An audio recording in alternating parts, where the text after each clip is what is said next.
Bismillah, walhamdulillah, wassalatu wassalamu ala rasulillah. Assalamu alaikum wa rahmatullahu wa barakatuhu. Урматтуу мусулман бир тууганым, бүгүн дагы сиздер менен сүйүктүү пайгамбарыбыздын осуяттарын катары толуктап өтөбүз.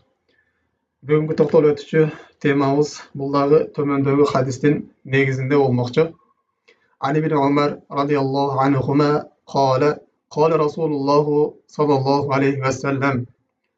İbni Umar, Allah'tan Allah Teala razı olsun, айтат, Allah'tın elçisi Peygamberimiz Ağa Allah tınçlığı jana mактоосу болсун, мындай дейт. Mazala Jibrilu yusini bi jarin hatta zanantu annahu sayuwarrithuhu. Jibril aleyhisselam аңа келип, кошунага жакшылык кылуу тууралуу, кошунанын акылары тууралуу аябай көп насаат айтты. Мына ошол насааттардын артынан мен кошунам бул мурас дагы алып калат го деп ойлоп кеттим дейт. Бул хадисте имам Муслим жана имам Бухари чыгарган сахих хадистердин катарында. Урматтуу мусулман бир тууганым, бул хадисте пайгамбар саллаллаху алейхи вассаламга Жибрил алейхиссалам ошол кошунага жакшылык кылуу тууралуу, кошунага зыян бербөө тууралуу жана кошунанын акылары тууралуу пайгамбарыбызга аябай көп насаат айткандыгы, аябай көп үйрөткөндүгү тууралуу бул хадис келип атат. Ушунчалык көп насаат айткандыктан пайгамбар саллаллаху алейхи вассалам эгерде пенде каза боло турган болсо, бул кошуна ошол мурастык акыга дагы кирип кетет го деп мен ойлоп кеттим деп пайгамбар саллаллаху алейхи вассалам айтып атат. Эми бул хадисте пайгамбар саллаллаху алейхи вассалам ошол кошунанын акыларына, кошунага жакшылык кылуу тууралуу белгилеп айтып атат. Жана ошол кошунанын акыларына чоң маани берүүгө бизди чакырып атат. Ооба, урматтуу мусулман бир тууганым, биздин динибиз башка диндерге караганда бул кошунанын акысына дагы аябай чоң маани берген. Анын акыларын дагы белгилеп өткөн. Мына ошол акылардын кээ бирлерин айтып өтө турган болсок, биринчиси эле бул кошунага зыян бербештик. Пайгамбар саллаллаху алейхи вассалам бул кошунага зыян берүүдөн бизди кайтарган. Мына ушул кошунага зыян бериштик, кошунага зыян келтириштик бул шариятыбызда чоң күнөөлөрдүн катарында болуп эсептелинет. Инсан бул нерсеге дагы маани берип, андан алыс болуш керек.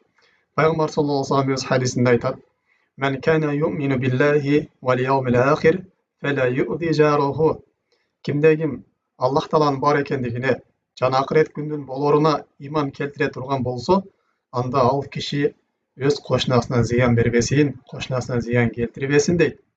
Жана дал ушундай урматтуу мусулман бир тууганым, пайгамбар саллаллаху алейхи вассалам башка бир хадистеринде бул кошунага зыян берүү аябай чоң күнөө экендигин белгилеп, эгерде ошол киши намаз окуй турган болсо дагы, садака бере турган болсо дагы, бирок кошунасынын зыянынан тыйылбай турган болсо, кошунасына аманчылык бербей турган болсо, кошунасына тынчтык көргөзбөй турган болсо, бул адамдын окуган намазы, садакасы дагы эртең кыямат күндө буга пайда бере албайт деп пайгамбар саллаллаху алейхи вассалам белгилеп өтөт.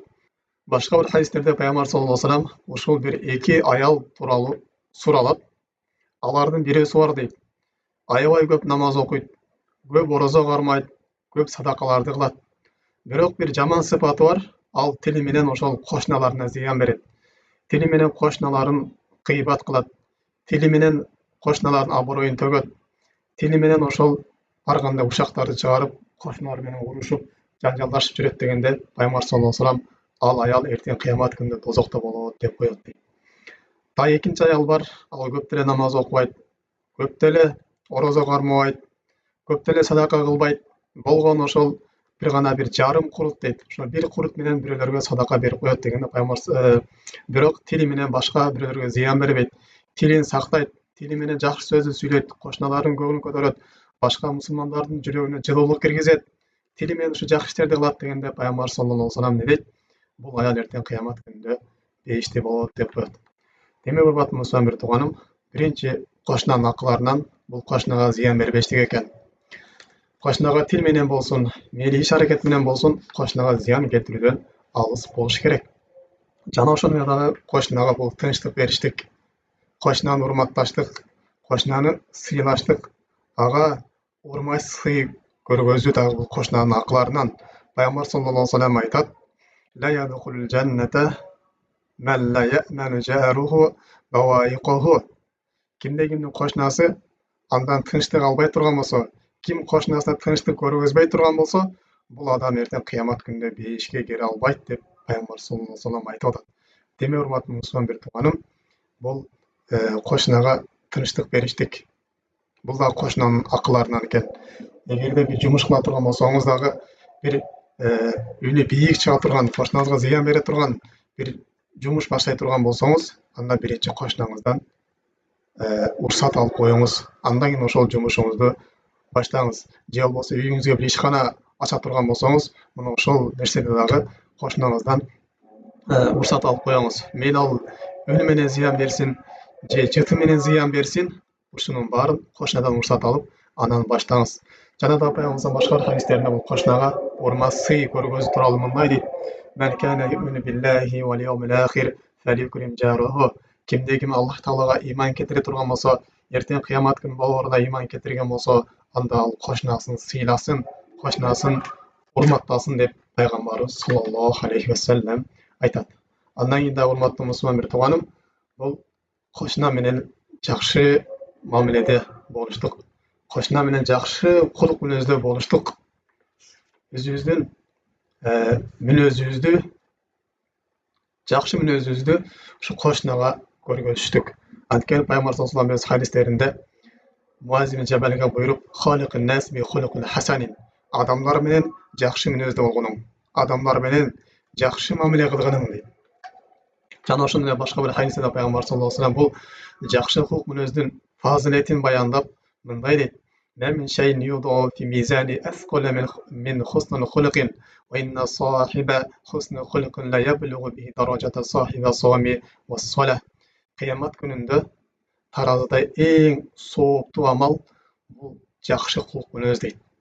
Жакшы кулук мүнөз менен инсан түндөсү тахажжуд намаз окуган, күндүзү орозо кармаган адамдын соогуна жете алат деп Пайгамбар саллаллаху алейхи ва саллям баяндап берет. Демек, урматтуу мусулман бир тууганым, бул сиздин жакшы кулук мүнөзүңүзгө эң биринчи акылуу адам бул сиздин ата энеңиз, андан кийин сиздин үй бүлөңүз, андан кийин сиздин туугандарыңыз, андан кийин бул сиздин кошунаңыз болуп эсептелинет. Сиз башкаларга, башка бир өзүңүздүн иштеги бир кожоюнуңузга же дагы башка бирөөлөргө өзүңүздүн жакшы кулук мүнөзүңүздү көргөзүп жагынышыңыз мүмкүн. Бирок өзүңүздүн астында кошунаңыз эгер кедей болуп турган болсо, же кошунаңыз сизден даражасы пас болуп турган болсо, бул адамга сиз өзүңүздүн жаман мүнөзүн көргөзө турган болсоңуз, бул дагы кошунанын акысына кыянат кылган болуп эсептелинет экен. Демек, кошунаңыз жакшы болобу, жаман болобу, бул менен жакшы кулук мүнөздө жашаш керек экен. Эгерде ушундай кыла турган болсок, бул дагы ибадат болуп эсептелинет. Кошуна менен жакшы мамиле кыла турган болсок, кулук мүнөздү дагы оңдой турган болсок, бул дагы ибадат. Эртең кыямат күнүндө Аллах Таала мына ушул ибадатыңызды дагы, ушул кылган иш аракетиңизди дагы баалап, сизге Аллах Таала намаз окугандын, орозо кармагандын соогун берет экен. Эртең кыямат күнүндө таразада эң оор сооп мына ушул жакшы кулук мүнөздө болгонуңуз үчүн Аллах Таала сизге ушундай соопторду даярдап коюптур. Андан кийин, урматтуу мусулман бир тууганым, бул кошуна эгерде айып кемчилик келтире турган болсо, анын айыбын жаап жашырыштык. Эгерде адашып бир күнөө иш жасап турган болсо, адашып бир ката ишке барып кала турган болсо, буну элдерге жарыя кылбастан, кошунага жакшы кулук жакшы ойдо болуп, жакшы бир күмөндө болуп, анын айыптарын жаап жашырыштык. Бул да кошунанын акылларынан болуп эсептелинет. Пайгамбар саллаллаху алейхи ва саллям айтат: "Мен сатара муслиман сатараллаху яумал кыяма." Пайгамбар саллаллаху алейхи ва саллям кайсы бир пенде башка бир мусулмандын айыбын жаап жашыра турган болсо, эртең кыямат күнүнө Аллах Таала бул пенденин дагы айып кемчиликтерин жашырып коет дейт. Демек, урматтуу мусулман бир тууган, бул айып кемчиликти жашырганда кээде элдерге айта турган учур болот. Кээде ошол керектүү жерлерге билдире турган учур болот. Ал эми кээде ошол айыбын жаап жашыра турган учур болот. Эми биздин айылда же болбосо биздин жерде көбүнчөсү эле бул кошуналардын айыбын жаап жашырып койгон жакшы, башкаларга ашкере кылбастан, башкаларга жарыя кылбастан аны кошунанын айыбын жаап коюш керек экен. Бул да кошунанын акыларынан экен. Андан кийинки урматтуу Мусамир тууганым, бул кошуна таңдаганда колдон келишинче жакшы кошуна таңдаштык. Динибизде айтылат, ал-жару кобла-дар. Кошуна таңдоо бул үй, жер алуудан алдын болот дейт. Ошондуктан кошунанын дагы жакшысын таңдаштык. Эгер сиздин кошунаңыз жакшы боло турган болсо, ортоңуздарда жакшы мамиле күчөп, ынтымак болуп, сүйүү болуп, эртең кыямат күнү дагы бири-бирине шафаат кылууга бул эң чоң себепкер болот. Андай урматтуу Мусамир тууганым, бул кошуна жана жогоруда айткандай эле жакшылыктын өзүндө болуш керек дедик. Эгерде кошуна менен кошуна жолуга турган болсо, бир жакшы жүздө жолугуштук. Бири-бирине ушундай жылмайып, күлүп туруштук. Чыккан кезде эле бири-бирине кабак бүркөп, бири-бирин жаман көрүп, ушундай бир жаман көздөр менен караш эмес, чыккан кезде бири-бирине күлүп, жакшы жүздөрдө жолугуштук. Анткени Пайгамбар саллаллаху алейхи ва саллям айтат: "Табассумука фи важхи ахика лака садакатун." Сен башка бир мусулман бир тууганыңа жакшы жүз менен анын жүзүнө карап жылмайып коюштугуң бул дагы садака деп айтат. Дагы урматтуу мусулман бир тууганым, кошунанын акыларынан эгерде кошунага убада берсеңиз, ага бекем болуштук. Аманат кое турган болсо, аманатына кыянаттык кылбаштык. Кошуна менен сүйлөшкөндө чынчыл сүйлөштүк. Кошунага жалган айтпаштык. Пайгамбар саллаллаху алейхи ва саллям айтат: "Аяту мунафикун салас."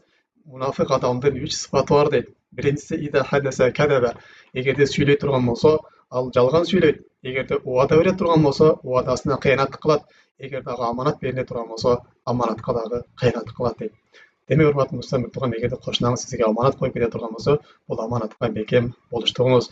Эгерде кошунаңызга убада бере турган болсоңуз, бул убадага дагы бекем туруштук экен. Андай урматтуу мусулман тууганым, кошуна эгерде адашып, анча-мынча ортодо бир келишпестер чыгып кала турган болсо, бири-бирин кечире билиштик. Бири-биринин үзүрүн кабыл алыштык. Бул дагы кошуналык акылыктан болду деп эсептелинет.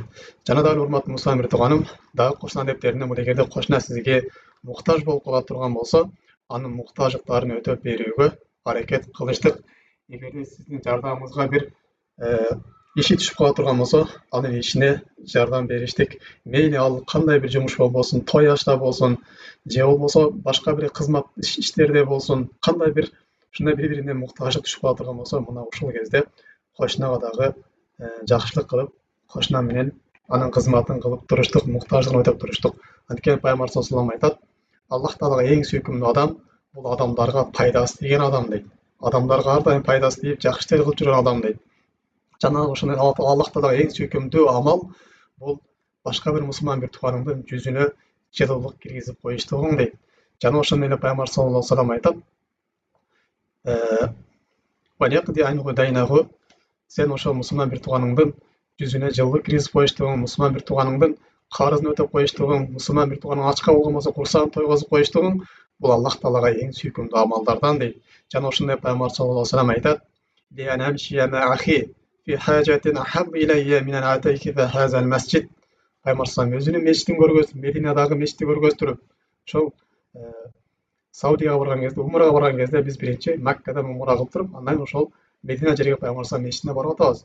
Пайгамбар саллаллаху алейхи ва саллям айтат, ошол мечитти көргөзүп, бул мечитте окулган намаз 1000 эседен жакшыраак болот. Бир намаз окуй турган болсоңуз, 1000 рекеттен көбүрөөк намаз окуду деген сооп жазылат. Мына ошол мечитти көргөзүп Пайгамбар саллаллаху алейхи ва саллям айтат: "Мына ушул мечитте этикаф кылып отургандан көрөк" дейт. "Мен бир мусулман бир тууганымдын муктаждыгын өтөп бериштигим мен үчүн жакшыраак" деп Пайгамбар саллаллаху алейхи ва саллям айтып атат. Жана Пайгамбар саллаллаху алейхи ва саллям хадисин улап: "Мен каффа кодабаху сатараллаху ауратаху." Кимде ким ачуусу келген кезде ачуусун кармана турган болсо, Аллах таала эртең кыямат күнүндө бул адамдын айып кемчилигин жабат дейт. Жана ким ачуусу келген кезде ачуусун жута биле турган болсо, Аллах таала бул адамды эртең кыямат күнүндө жүрөгүнө ушундай бир тынычтыкка толтурат дейт. Жана ким өзүнүн башка бир мусулман бир тууганына дейт муктаждыгын бүтүрүш үчүн ал менен баса турган болсо, ага кадам таштай турган болсо, асбаталлаху кадамаху яума тазулл акдам. Кыямат күнүндө Сират көпүрөсүнөн анын да кадамын бекем кылат дейт. Демек, урматтуу мусулман бир тууганым, сиз кошунаңыздын же башка мусулман бир тууганыңыздын муктаждыгын өтөш үчүн барган кадамыңыз дагы бул текке кетпейди экен. Эртең кыямат күнүндө Сирот көпүрөсүндө сиздин кадамыңыз бекем болуусуна Сирот көпүрөдөн өтүштүккө эң чоң жардам берет экен. Билебиз, бул Сирот көпүрө Пайгамбар сыпаттап бергенде бул не деген кылычтан дагы ошондой курчураак деген да, аябай ичке болот. Бул жерден көптөгөн адамдар өтө албай, ошол кыл көпүрөнүн астында бул дозок бар. Ошол дозокко түшүп кетишет. Ал эми Аллах Таала кээ бир адамдарды өз ырайымына алып, ошол жерден өткөрөт кыл көпүрөдөн. Мына ошонун өтүүнүн бир себептеринен бул кошунага жакшылык кылыштык экен. Кошунанын муктаждыгын өтөп бериш экен. Бир эле кошуна эмес, башка кандай бир мусулмандардын муктаждыгы боло турган болсо, ошол муктаждыкты өтөп бериштик бул эртең кыямат күнүндө кыл көпүрөдөн өтүүгө эң чоң себепкер болот экен. Андайын да урматтуу мусулман бир тууганым, бул кошунага жакшылык кылуу, анын акылары тууралуу аябай көп сөзүбүздүн жыйынтыктардагы бир экини адепке токтолуп кете турган болсок, андан кийинкиси бул кошуна эгерде ооруп кала турган болсо, андан кабар алып туруштук, ага зыярат кылып туруштук, жана ошондой дагы кошунага ар кандай белектерди, хадияларды берип туруштук. Эгерде тамак кылган болсоңуз, көбүрөөк тамак кылып, анын жарымын кошуна менен дагы бөлүшүп жеп туруштук. Бул дагы кошунанын акыларынан. Андайын да урматтуу мусулман бир тууганым, бул дагы кошунанын акыларынан дагы кошунага дуа кылыштык. Пайгамбар салам айтат: "Дa'ватул мар'ул муслимин ли ахихи би захри гайбин мустажабатун". Кайсы бир мусулман пенде башка бир мусулман бир тууганына анын көзү жок кезде дуа кыла турган болсо, мунун дуасы сөзсүз түрдө кабыл болот дейт. Жана анын башында бир периште туруп, "Амин, амин, дуаң кабыл болсун. Сен тиги мусулман бир тууганга кандай дуа кылган болсоң, Аллах Таала сага дагы мына ушул нерселер, ушул жакшылыктарды сага берсин" деп бир периште ошол жерде дуага амин деп Аллах Тааланын кабыл кылуусуна тиленип турат дейт. Демек, урматтуу мусулман бир тууган, кошунанын акыларынан бул кошунага дагы дуа кылыш керек экен. Андайын дагы кошунанын акыларынан бул кошунага насаат айтып туруштук. Кошуналар бири-бирин жакшылыкка чакырып туруштук, бири-бирин жамандыктан кайтарып туруштук. Кошуналар бири-бирине ошол мечитке жүрүңүз, намаз окуңуз деп ушинтип дин тууралуу бири-бирине айтып, насихаттарды айтып, ушундай бири-биринен жакшылыкка көрүп, жамандыктан кайтарып туруштук. Бул дагы кошуналардын акыларынан болуп эсептелинет. Эми урматтуу мусулман бир тууганым, мына ушул менен бүгүнкү сабагыбызды жыйынтыктайбыз. Демек, урматтуу мусулман бир тууганым, бүгүнкү сабактан кыскача алынчу пайда: биз кошуналардын дагы акысына маани беришибиз керек экен. Эртең кыямат күнү барганда дагы бул кошуналардын акыларынан суралабыз. Пайгамбар салам айткандай, кыямат күнүндө кошуналар бири-бирине ушундай жармашышат дейт. Бири-биринин акыларын талап кылат дейт. Бири келип айтат: "Роб, бул кошунам мен акылымды бербеди тиги дүйнөдө. Менин үстүмдө ушундай акыларым бар эле. Бул акыларды өтөгөн жок. Бул акылардын бирин дагы берген жок. Тескерисинче мага бул зыян берди. Мени кемситти. Мени элдердин астында уят кылды. Мени ал жерде гыйбат кылып, бирөө менен уруштуруп, жаңжалдаштырды" деп ушинтип бири-биринин акыларын талап сурайт дейт. Демек, урматтуу мусулман бир тууган, мына ушул күн келелектен алдын биз кошунабызга да көбүрөөк жакшылык да кылып калайлы. Эгерде кошунабызга зыян берип аткан болсок, ал зыяныбыздан тыйылып, Аллах Таалага тооба кылып кайталы. Эгерде кошуна менен жакшы мамиледе, ынтымакта жашап аткан болсок, мына ушул мамилебизди дагы күчөйтүп, мына ушул нерсеге бекем болойлу. Субханака Аллахумма бихамдик, ашхаду ан ла илаха илля анта, астагфирука ва атубу илейк. Ассаламу алейкум ва рахматуллахи ва баракатуху.